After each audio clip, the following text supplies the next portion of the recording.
Bueno, muy buenas noches, apreciados participantes. La red de tutores de curso, o sea, el ingeniero Ciro, la ingeniera Elizabeth, que están con nosotros, les damos la bienvenida a esta segunda webconferencia. Bienvenidos todos, muchachos. Buenas noches, Andrés Felipe, que por aquí nos escribe. Bueno, muchachos, nosotros vamos a tratar hoy un tema que es la estrategia de BI. Entonces vamos a estar aquí trabajando con el profe Ciro y la profe Elizabeth, que nos van a estar colaborando en esta muy interesante webconferencia de la estrategia de BI. Bueno, entonces recordando un poco, muchachos, ahorita lo que hicimos en esa actividad inicial fue como entender qué era eso de inteligencia en negocios, estamos revisándoles sus trabajos, muy interesante algunos mapas, vimos que ustedes pues allí hicieron un acercamiento al concepto, al proceso de ETL también, por qué se requiere, cuáles son las ventajas y demás. Entonces ya vimos que la inteligencia de negocios nos ofrece muchas ventajas desde el punto de vista de la organización, pero antes de llegar a decir, uy, voy a hacer un sistema de inteligencia de negocios, voy a poner reportes y demás, pues lo primero es definir qué es lo que realmente necesitamos desde el punto de vista de la estrategia de inteligencia de negocios, y eso es lo que vamos a ver hoy. Pero entonces, así como recordando, resulta que nosotros a veces hemos visto en nuestros cursos esta pirámide, que es la pirámide como del conocimiento, llamábamos nosotros, ¿cierto, muchachos? Entonces, pues imagínense, vamos a ver por acá si podemos poner el puntero, que nosotros siempre, a nosotros se nos ha hablado de datos, información, conocimiento y sabiduría. De pronto, ¿alguno de ustedes recuerda cuál es la diferencia, por ejemplo, entre datos e información? Si no, no hay problema. Aquí vamos a recordar entre todos. Bueno, entonces resulta que si, por ejemplo, yo le digo a Andrés Felipe es el gerente allá de mi empresa, y yo le digo, doctor Andrés Felipe, muy buenas noches. Le voy a dar el siguiente dato, 25. Entonces ese 25 no tiene contexto, ¿cierto? Él dice 25 ¿qué? 25 empleados, 25 días, ¿de qué me estará hablando allá Patricia, cierto? Resulta que esos datos pues realmente me están mostrando pues algo sobre un hecho, pero yo todavía no sé sobre qué es. Si yo le pongo un contexto a esos datos, entonces ya se me transforma en información. Doctor Andrés Felipe, 25. 25 carros vendí en enero, porque el doctor Andrés Felipe es el gerente de un concesionario donde trabajo yo. Ah, ya tenemos un contexto, ¿cierto, muchachos? Entonces 25 autos. O por ejemplo, le digo aquí a María Angélica que está con nosotros, ingeniera María Angélica, 1500, porque ella es decana de una universidad, entonces 1500, que 1500 estudiantes nuevos pudimos traer entre los programas de ingeniería. Ah, entonces ya tenemos un contexto. Entonces pasamos de un número, cuando le ponemos un contexto, a algo que nosotros llamamos información. Y si nosotros ya empezamos a sacar conclusiones de ahí, ya podemos decir que escalamos un poquito más alto en esa pirámide, y es el conocimiento. Entonces, hace un rato estábamos aquí hablando con el doctor Andrés Felipe, y entonces el doctor Andrés Felipe saca conclusiones, dice, uy, 25 automóviles se vendieron en enero, entonces él puede sacar sus conclusiones, ¿no? La estrategia que empleamos de ventas fue muy buena, o esta vendedora realmente pues supo buscar los clientes, o definitivamente ya la gente se animó a comprar automóviles y aprovecharon la prima de diciembre. Puede sacar las conclusiones que él necesita de acuerdo a su contexto organizacional. Y si esas conclusiones que él saca también me sirven para que yo actúe de manera estratégica en la organización, ya podríamos decir que llegamos a la sabiduría, que es lo que hacen algunos grandes dirigentes y gerentes en las diferentes organizaciones. ¿Listo? Entonces, fíjense cómo nosotros venimos de algo tan particular como los datos que los teníamos por aquí, hasta llegar a la sabiduría. Entonces lo vamos poniendo en contexto, con esos datos vamos sacando conclusiones y llegamos a la sabiduría. Esto para recordar que estamos en la importancia, en este momento los datos tienen gran importancia en las organizaciones. Antes, pues, quienes ya vienen trabajando un tiempo en sistemas, recuerden que, o recordábamos que tal vez nosotros hablábamos de que almacenábamos la información, pero en este momento estamos en un boom de ese análisis de datos, tanto desde el punto de vista de la inteligencia de negocios como de la parte de machine learning y demás. Entonces, esos datos son esa materia prima con lo que nosotros vamos a trabajar allí.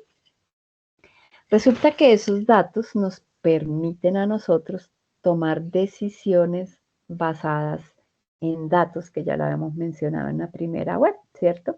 Porque decíamos, no es lo mismo que yo tome decisiones basados en la intuición. A mí me parece que deberíamos abrir una sucursal de esta tienda en Armenia, a que yo ya la tome en datos y que yo pueda decir, lo que pasa es que en Armenia me interesa abrir esa tienda porque yo he visto que a través de los pedidos virtuales hay mucha demanda de mi producto allá. Entonces ya los datos me mostraron que el año pasado hicimos ventas de tal y tal, y entonces ya voy con decisiones más certeras. Y eso adicional a un estudio de mercado que hicimos, ¿sí?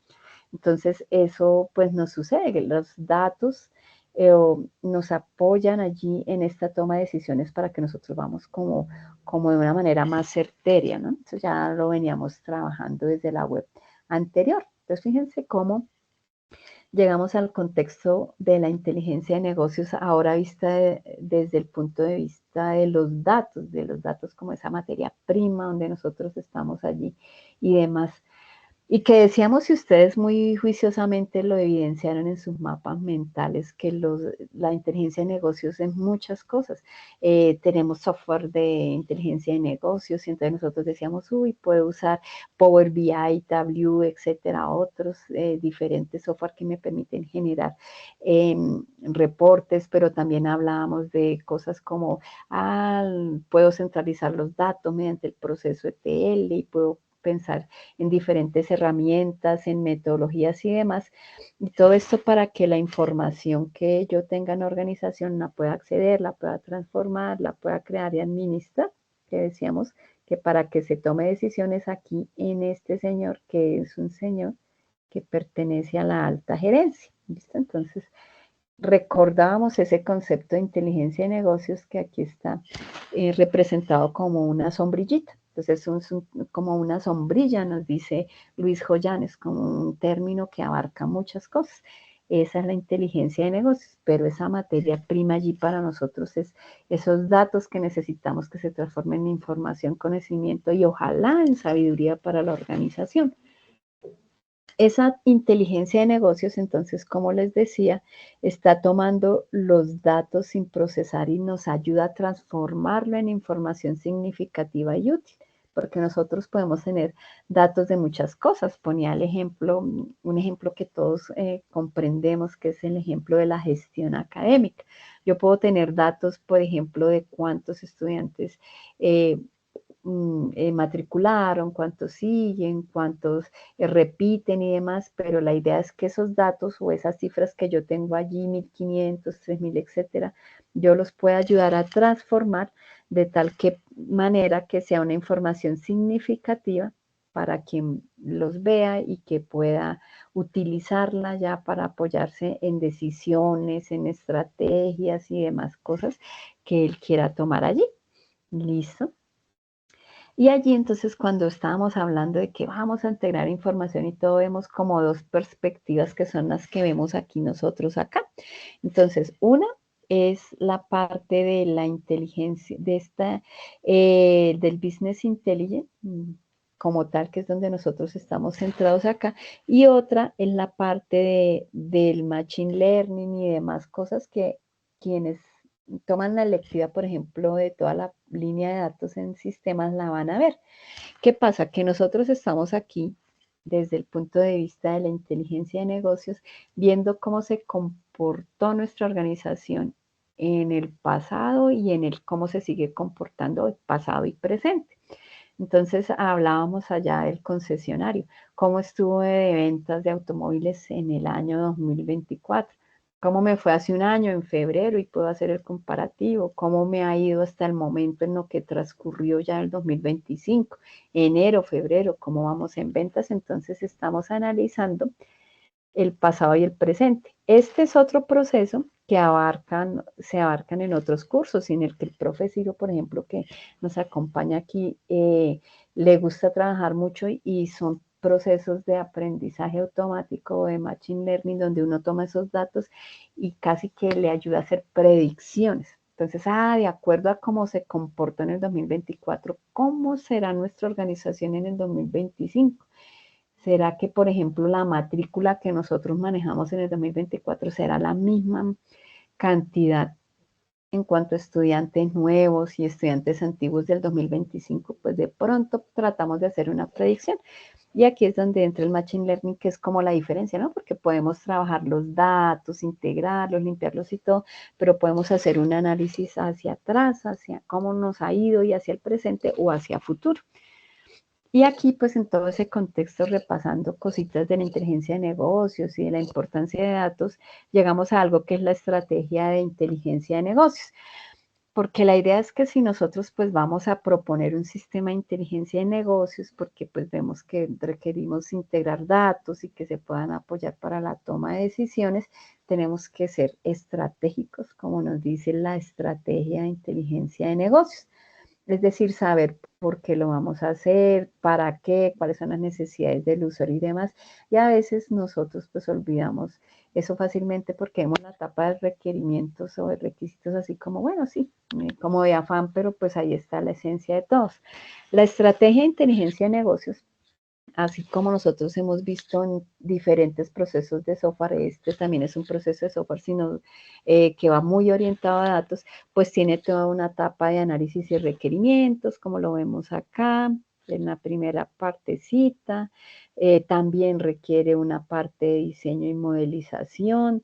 También requiere que nosotros hagamos un desarrollo, que ese producto se libere a producción y que capacitemos a los usuarios finalmente sobre lo que nosotros vamos a trabajar allí. Y esa estrategia de BI es lo que nosotros vamos a estar viendo en las actividades del curso. Es decir, desde identificar los requerimientos, hacer el diseño de nuestra bodega de datos, construirlo y llegar a unos reportes allí.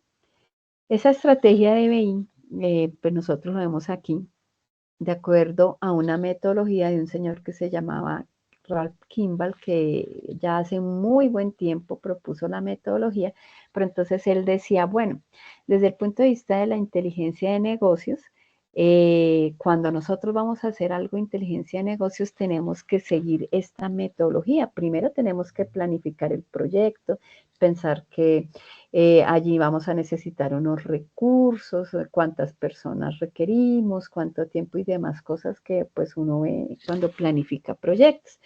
Pero lo siguiente para esa planificación del proyecto aquí es definir los requerimientos y sobre todo los requerimientos del negocio. Entonces hay que definir esos requerimientos.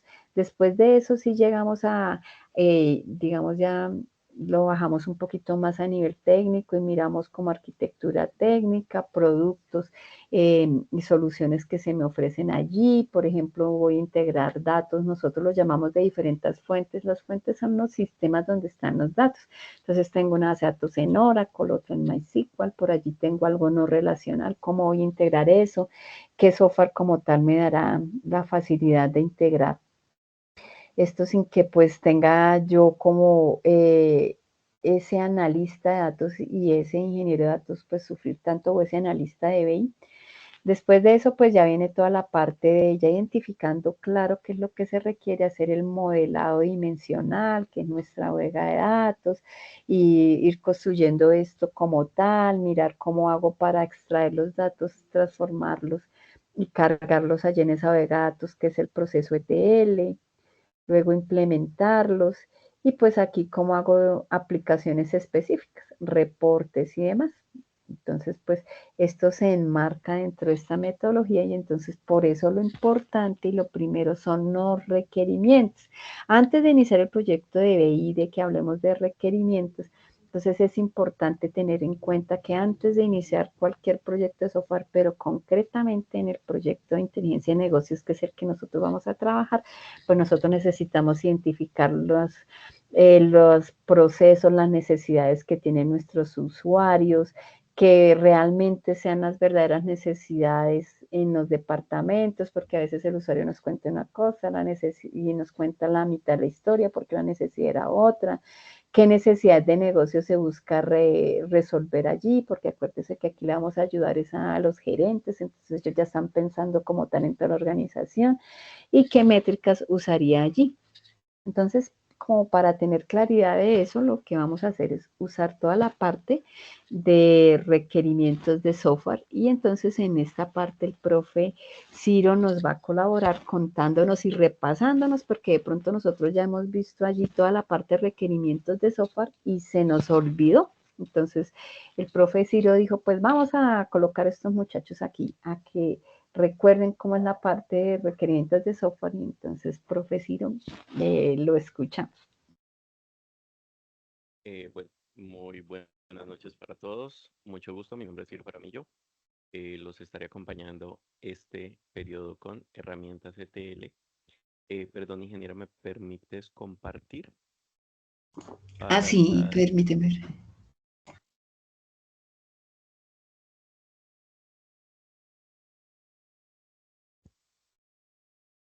Bueno, es siempre aclaro que es una opinión personal. Durante el último tiempo hemos tenido mucho boom de la inteligencia artificial, pero siempre he considerado que la inteligencia artificial pues es un conjunto de algoritmos que permiten extraer información, pero el inteligente es el ser humano que sabe qué hacer con esa información. Em, en este, perdón, un segundo. En este punto, el trabajo que ustedes desarrollarán más adelante en su vida profesional, ahora dentro del desarrollo de esta temática, es muy importante que tomen en cuenta eso. ¿Por qué? Porque los datos que van a aparecer son solamente datos. Como explicaba la ingeniera hace un momento, si te dan un número sin un contexto, no te indica nada. Te pueden dar el número en un contexto, pero si no te dan todo el contexto, todo lo que puedes tener, em, todo lo que puedes tener ¿en qué? Afectación sobre eso, pues igual puedes perder mucha de la visión del, de la propuesta. Entonces, por aquí les quiero mostrar algo. Regálenme un segundo.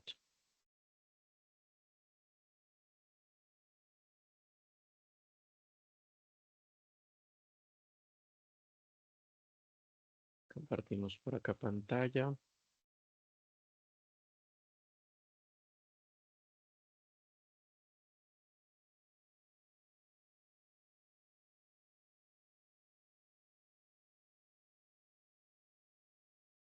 Listo. ¿Ven la pantalla? Sí, profe. Vale, gracias. Sí, señor. Esto, hay unos conceptos que siempre tenemos a la mano. Es saber, entender, comprender. ¿Sí? Todo el tiempo los escuchamos, los manejamos como si fueran sinónimos y resulta que tienen sus diferencias. Saber es cuando tenemos un conjunto de datos en contexto o fuera de contexto, no importa, pero tenemos un conjunto de datos. Entender es cuando hacemos un análisis de esos datos y empezamos a tener una información, pero la comprensión solamente la tiene el humano. Vamos a ver un par de ejemplos de este tema que les estoy mencionando. Tenemos un ejemplo uno, que es el data mining, que se hablaba de los años 90. Imagínate, no estamos hablando de ahora, sino de hace 35 años. Es un ejemplo tomado de algo que ocurrió en los almacenes Walmart. Encontraron que cuando aumentaba la venta de pañales, aumentaba la venta de cerveza. Nadie tenía idea de por qué. ¿Tienen ustedes alguna idea de por qué pasaba esto? ¿A alguno se le ocurre algo por lo que pasaba esto? ¿De que aumentara la venta de pañales y aumentara la venta de cerveza? ¿Ninguno? Vale. Resulta que las mamás, cuando... Señor, ¿te escucho? Bueno, No, no, señor. vale. Resulta que las mamás cuando acaban de tener un bebé no se mueven de su casa. Entonces, adivinen a quién enviaban a comprar los pañales. A los papás. Y los papás cuando compraban los pañales, pues también compraban cerveza para tomar en su casa, ya que iban a estar pendientes en la casa de su esposa y de su hijo. ¿Qué estrategia implementaron los de Walmart? Colocaron toda la parte de bebés en un estante y al frente colocaron toda la parte de barbecue y alcoholes. Y se dispararon las ventas de barbecue y alcoholes. ¿Sí? ¿Eso nos lo dio el reporte? No, esa comprensión la tuvo un humano. Otra información, otra comprensión de la información que vemos todos los días, creo que aquí hay estudiantes de todo el país.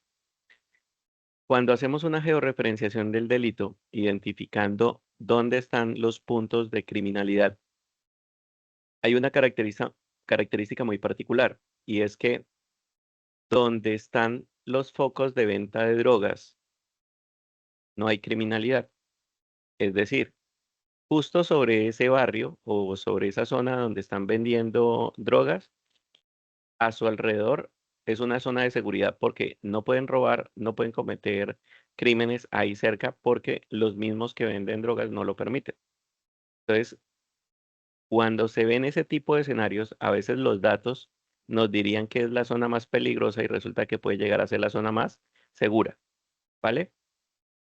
Eso se logra con comprensión. Por eso les digo que ustedes, seres humanos, nosotros, seres humanos, somos los que hacemos que esa información se vuelva importante. Es por eso que identificar los grupos de interés, los grupos que, que afectan a la empresa, que tocan a la empresa, que analizan a la empresa, esas personas son supremamente importantes porque ellas nos permiten identificar mejor las necesidades de información y también nos permiten mejorar la comprensión de los análisis de información. ¿Sí? Entonces, cuando tenemos los stakeholders son los grupos de interés, tenemos usuarios o clientes, tenemos a los desarrolladores, tenemos a los gerentes y tenemos, en este caso, la parte normativa. Y, por ejemplo, ¿quiénes afectan el sector salud? Pues las leyes afectan el sector salud, resoluciones que saca el Ministerio de Salud afecta, la superintendencia, todos esos actores externos nos afectan porque cualquier decisión que tomen ellos acerca, por ejemplo, hace poco sacaron un reporte, una normativa donde dicen que los reportes, los prestadores de servicio, em, deben hacerlo bajo un esquema de archivo específico. Entonces ya no lo pueden presentar en Excel, en un documento Word, no, nada, tienen que entregarlo en bajo ese esquema. Y resulta que al hacerlo, obliga a todos a que se tienen que sistematizar. Entonces, todos los prestadores de servicio tienen en este momento que empezar a comprar una herramienta que hay alguna en el mercado o que otras van a tener que desarrollar para poder tener acceso a los servicios, porque si no les quitan el permiso para su trabajo. Estamos hablando de fisioterapeutas, médicos, cualquiera que tenga un servicio externo, tiene que reportarlo. Entonces es supremamente importante que siempre podamos identificar claramente los grupos de interés para poder encontrar la información que vamos a necesitar de salida, ¿sí? Uno de los mayores aliados que tenemos en el desarrollo de software es primordial para todos nosotros, es el sistema de gestión de calidad. El sistema de gestión de calidad en las empresas los obliga a tener un organigrama, a tener procesos y procedimientos, a tener totalmente identificados una cantidad de factores que nos facilitan a nosotros el trabajo. Cuando tienen claramente identificado en su organigrama cuál es la estructura orgánica, nos facilita a nosotros saber dónde están los grupos de interés, a quién le podemos pedir determinada información, con quién podemos corregir la información, ¿sí?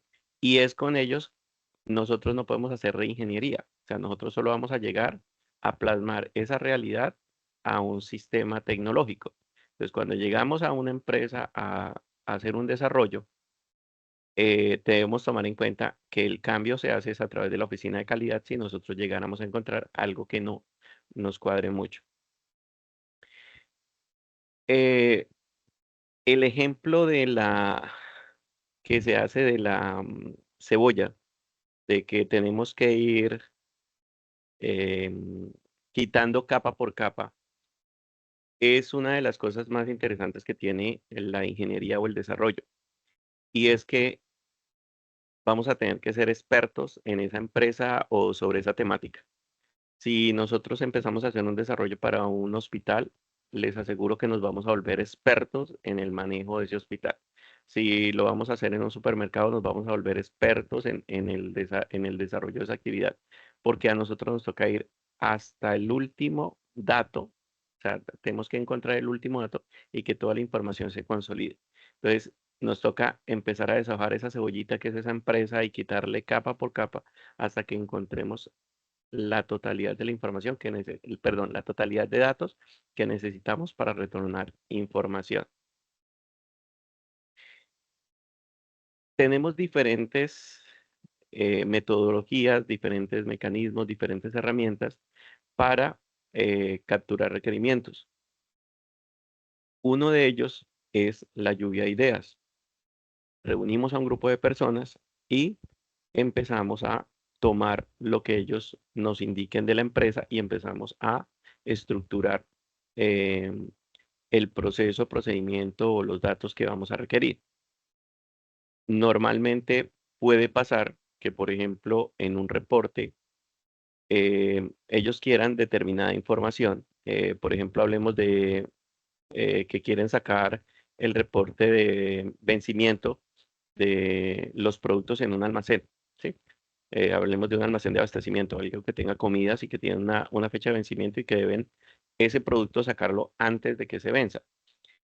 Pero resulta que en la captura de información que hacen en inventario, justo esa fecha no la están tomando en cuenta. Están tomando en cuenta solamente el valor y la fecha de compra, y el valor de cuando se vence no lo toman. Entonces, si necesitamos un reporte de salida, esa información se nos vuelve importante porque ya sabemos que al final la vamos a necesitar. Entonces, en esa lluvia de ideas puede ocurrir que almacén nos diga una cosa y resulta que el de compras nos diga que necesita otra para poder estar manejando el stock de inventarios. Otros elementos en los que nos soportamos mucho es en documentos.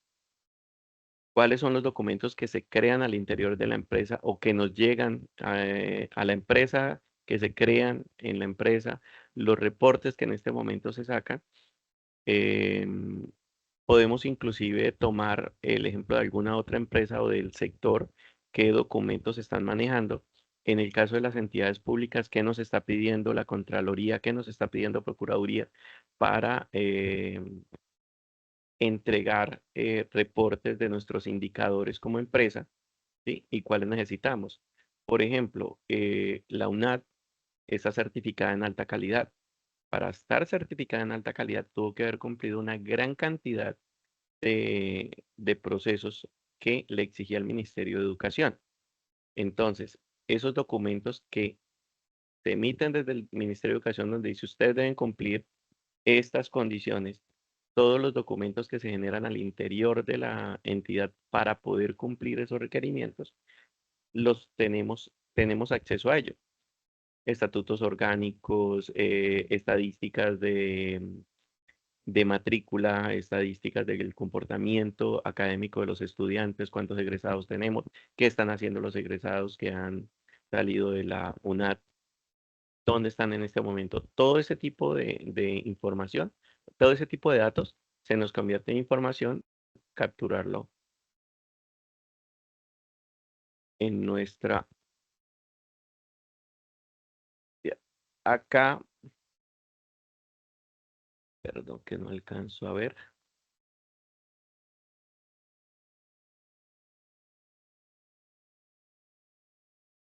Bueno, en los elementos de modelado de procesos, siempre nos han molestado de que somos un poquito cuadriculados porque tratamos de que todo se vea como un proceso.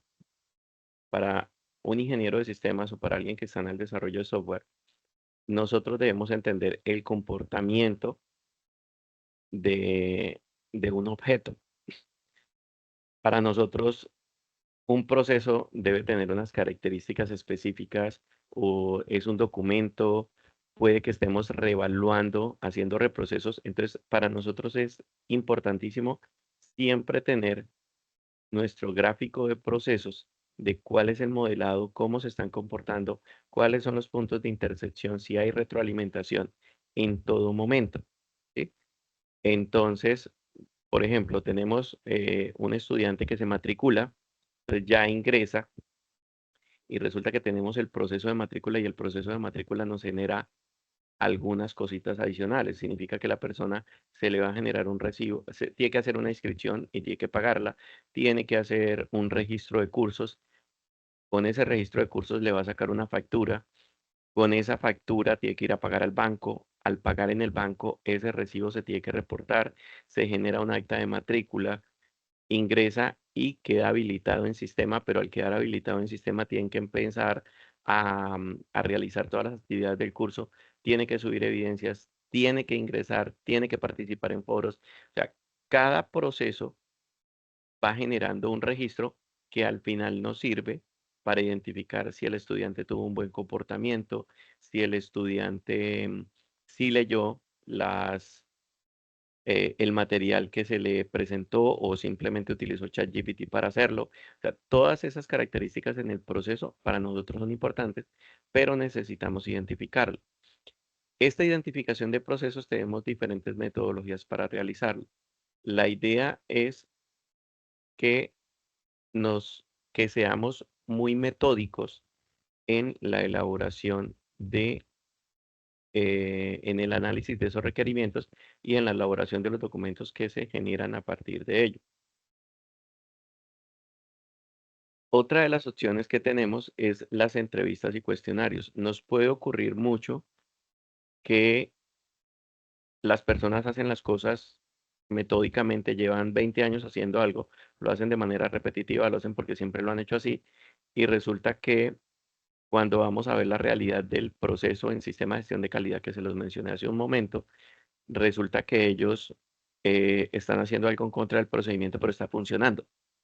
Entonces, en estas entrevistas y cuestionarios nos podemos encontrar que hay personas que optimizan un proceso sin que eso esté en el procedimiento que habíamos evaluado inicialmente. Em, Personas que tienen un conocimiento de la empresa que no está documentado. Eso es un tema poco más para adelante que se llama gestión del conocimiento, que es cuando de que todo el conocimiento se quede dentro de la empresa. Siguen siendo datos, siguen siendo procesos y procedimientos que podemos alimentar, pero que a través de entrevistas y cuestionarios nos encontramos que la gente los resuelve. Tenemos los workshops o talleres, se hacen diferentes prácticas con ejercicios de procesos, procedimientos y evaluamos el comportamiento de las personas de cómo lo están diligenciando. Puede llegarnos a ocurrir en un caso de estos que el procedimiento esté bien y que alguien, por no seguir el procedimiento, esté fallando en la alimentación del sistema. Por ejemplo, em, el de delitos. Disculpen que le hable tanto del de delitos, pero es un proyecto que estoy manejando ahora. Al encontrarnos que, por ejemplo, un funcionario de la Fiscalía o de la Policía no ingresa los datos completos y no me permite hacer georreferenciación, em, los datos que voy a tener no son congruentes. ¿Por qué? Pues porque ese dato de una persona me va a decir que hubo un homicidio, un feminicidio eh, en Bogotá, pero no me dicen qué barrio. Al no indicarme en qué barrio, no puedo identificar la zona específica con la que estoy generando un problema de criminalidad. hay muchas riñas, hay muchos problemas de peleas o violencia intrafamiliar, pero al no especificarme ese dato, que en el procedimiento dice que deben diligenciarlo, que en los formatos dice que debe diligenciarlo, y una persona decide no hacerlo, pues me está afectando el informe al final. Entonces, en los talleres, cuando hacemos el ejercicio, nos podemos dar cuenta de si la falla también pasa a ser del humano. El otro ejercicio que se hace es el acompañamiento en la vida diaria de un almacenista, del contador, del gerente, para ver cuál es el flujo de información, el flujo de procesos, el flujo de documentos que le llega a una persona y cómo esta persona interactúa con ellos. Nos permite hacer una evaluación entre lo que dicen los procesos y procedimientos y lo que en realidad se está recopilando.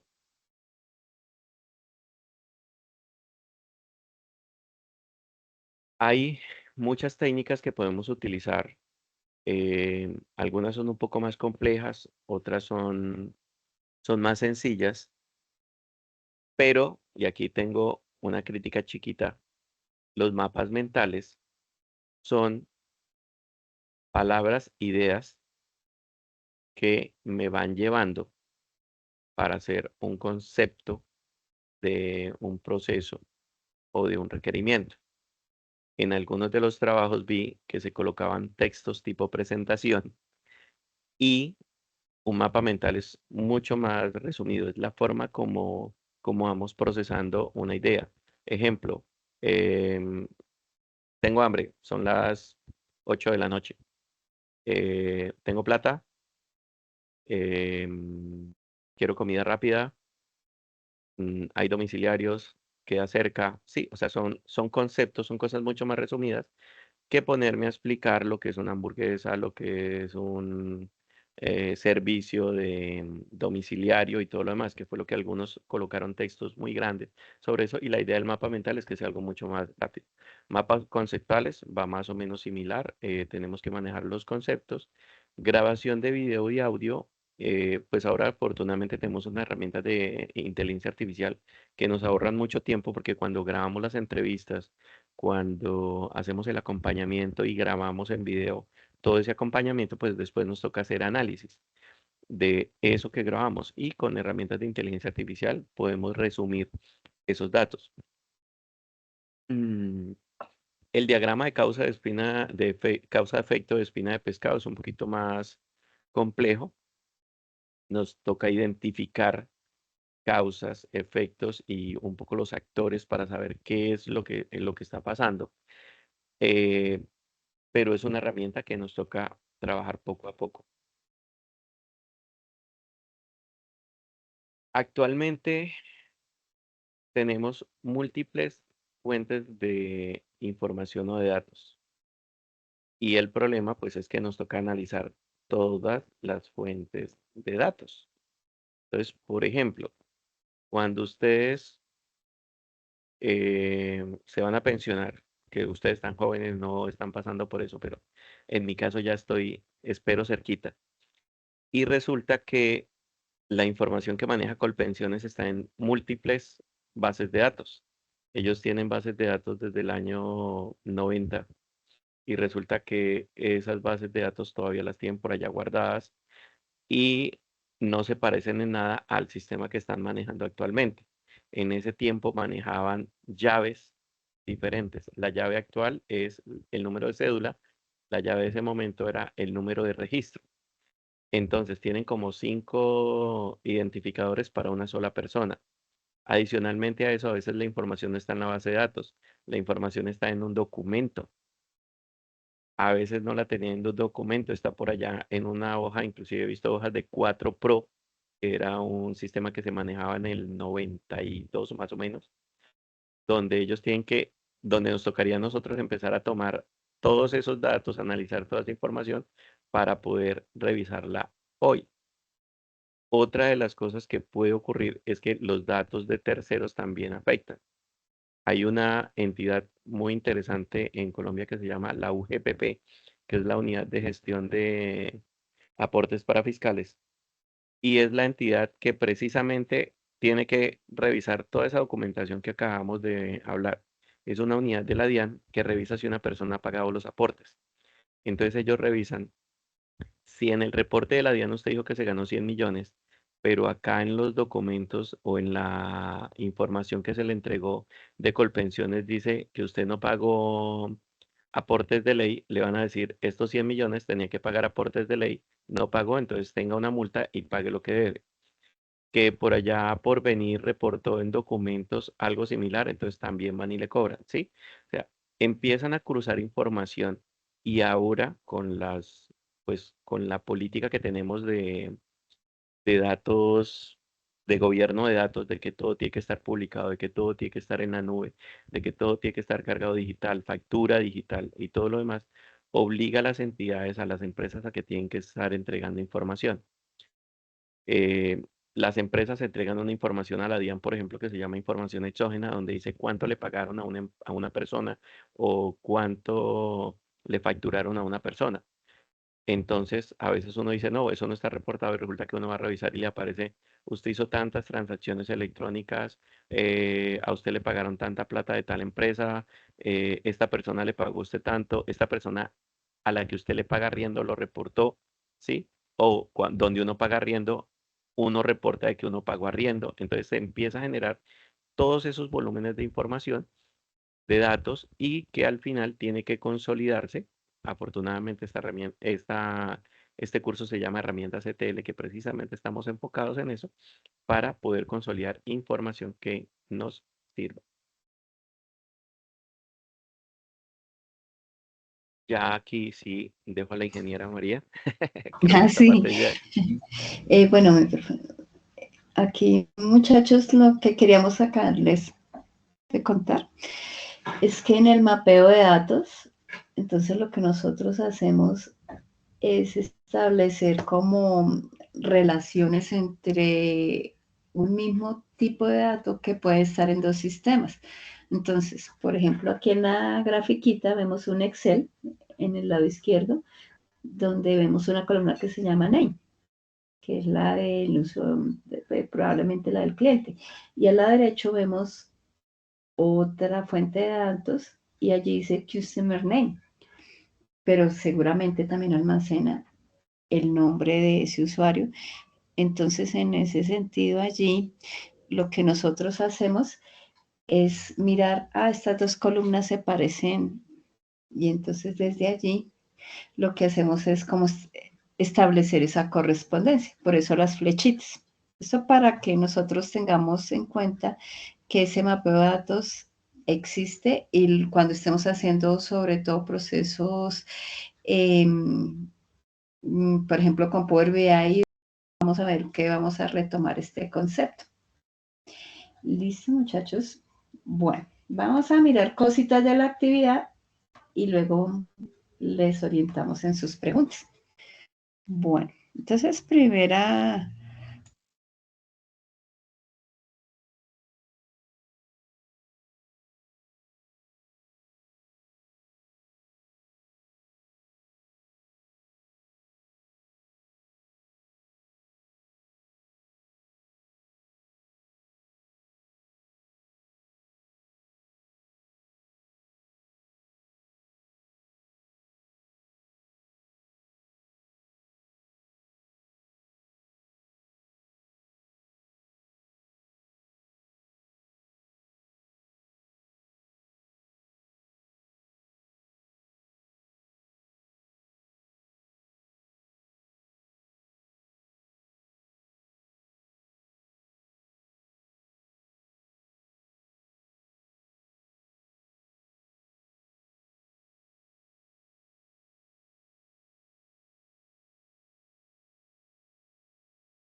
Buenas noches, señora tutora. Profe, Creo que no tiene activo el audio. ¿Aló, aló?